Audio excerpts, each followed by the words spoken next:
नमस्कार मित्रांनो, दूध उत्पादक शेतकऱ्यासाठी एक महत्त्वाची आणि दिलासादायक बातमी आता समोर आलेली आहे।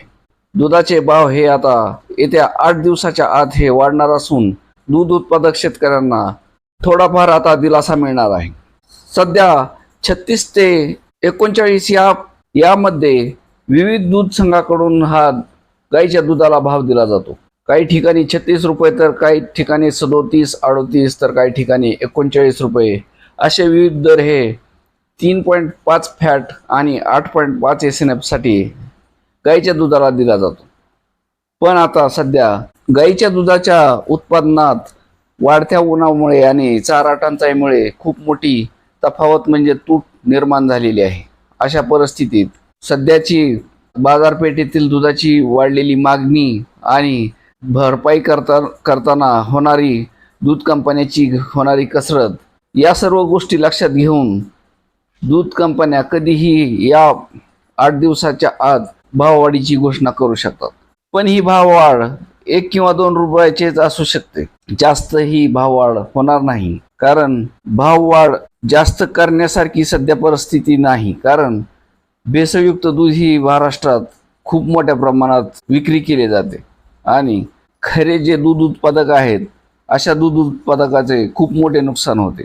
शासन फक्त कारवाईचा बडगा उगारल्यासारखं करतं, पण प्रत्यक्षात या कारवाईमध्ये सातत्य न ठेवता कधीतरी एखादी कारवाई करायची आणि शासन खूप कारवाई करतंय असं दाखवायचं आणि या दूध भेसळ करणाऱ्या ज्या संघटना आहेत किंवा ही टोळके आहेत यांना अभय द्यायचं असं दिसतंय।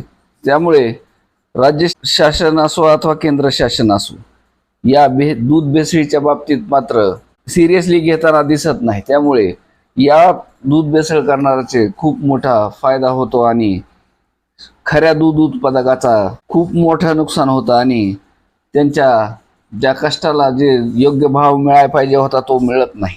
आता या 8 दिवसातील जी भाववाढ होणार आहे ते भाववाढ झाली म्हणजे खूप मोठे पैसे मिळतील अशातला भाग नाही। कारण 1 किंवा 2 रुपयांनी जरी भाववाढ झाली तरी या पशुखाद्यवाल्या ज्या कंपन्या आहेत त्या सुद्धा त्यांच्या पशुखाद्यामध्ये म्हणजे त्यांच्या पशुखाद्याच्या भावात वाढ करतील आणि शेतकऱ्यांना जो नफा मिळणार आहे तो मिळू देणार नाहीत, हे नक्की आहे।